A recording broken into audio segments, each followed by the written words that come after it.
average adult human head weighs about 10 to 12 pounds and articulates on the most superior cervical vertebrae in the spinal column. The atlas and the axis are the two superiormost vertebrae and differ from other cervical vertebrae. The human head has the ability to move up and down and right and left. These vertebrae have evolved over time to provide a sturdy foundation for the head to articulate with and also allow movement. C1 is the atlas and C2 is the axis. These two bones begin the vertebral column. The atlas rests on top of the axis, and this forms the platform for the skull. The atlas is specialized compared to other cervical vertebrae because it articulates with the skull. The occipital condyles that are on the inferior aspect of the skull are superior to the lateral masses and articulate with the superior articular facets on the superior side of the vertebrae. The atlas does not have a spinous process that protrudes posteriorly, which all other vertebrae have. The atlas looks different than all other vertebrae, but it is still identifiable as a cervical vertebrae because of its transverse foramen that are seen on either side of the bone. The atlas has transverse processes adjacent to each transverse foramina. On the anterior margin of the vertebral foramen is a facet for articulation with the dens of the axis. The axis stands out from other cervical vertebrae because it has a dens.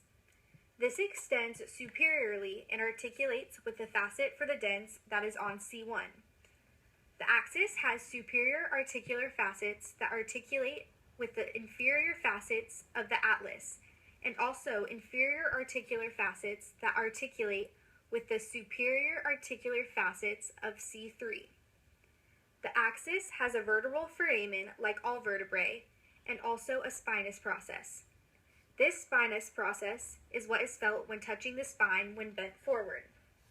The part of the bone between the spinous process and inferior articular facets is the lamina. Between the inferior articular facets and the transverse processes are the pedicles. The lamina and the pedicles form the vertebral arch. This is the body on the axis, which is the thickest part of the vertebrae. Next to the body are the two transverse foramen, which extend laterally. This foramen is an opening for the vertebral artery, vertebral vein, and sympathetic nerve plexus. The vertebral foramen create a space for the spinal cord and the brainstem after they exit from the foramen magnum. The atlas and the axis, like all vertebrae, are connected to the skull by only muscles and tendons. This form of attachment enables injuries because the tendons and muscles can easily be moved, which allows the bones to misalign from where they should be. Atlas subluxation occurs when a strong force, such from a car accident or whiplash, occurs and the articulation between the atlas and the occipital bone becomes misaligned. This misalignment causes painful pressure to be put on the spinal cord and the brainstem. The misalignment may result in excruciating pain. The patient can suffer from headaches, vision problems, neck and back pain, dizziness, numbness, and even can result in mental instability. Atlas subluxation may also cause posture to alter. Some patients are caused so much pain that they can become suicidal.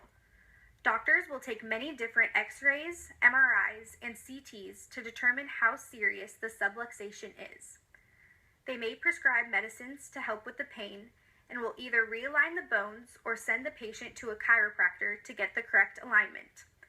The medications that may be prescribed help with calming the nerves of the cervical spine, which will reduce the pain. Many orthopedic surgeons are able to realign the vertebrae by shifting the bones back into the column. Another injury that may occur involving the atlas and the axis is fatal whiplash. This is the dramatic and sudden hyperextension and hyperflexion of the neck, usually caused by vehicular accidents. Whiplash can cause the vertebrae to become misaligned or can also cause herniated discs. It can cause joint dysfunction by taking away the normal shock absorption and resiliency between all of the vertebrae. Without this functional padding between the vertebrae, the spine and the skull will not be able to function correctly. Nerves can also get pulled out of their normal space or compressed from the herniated discs. If severe whiplash occurs, it can cause damage to the brain stem and spinal cord, which may result in death. The atlas and the axis protect the spinal cord and also provide a foundation for the skull. These two irregular vertebrae provide protection and permit movement of the head in flexion, extension, and rotation. This video was prepared for the course requirements of Human Anatomy at Saddleback College.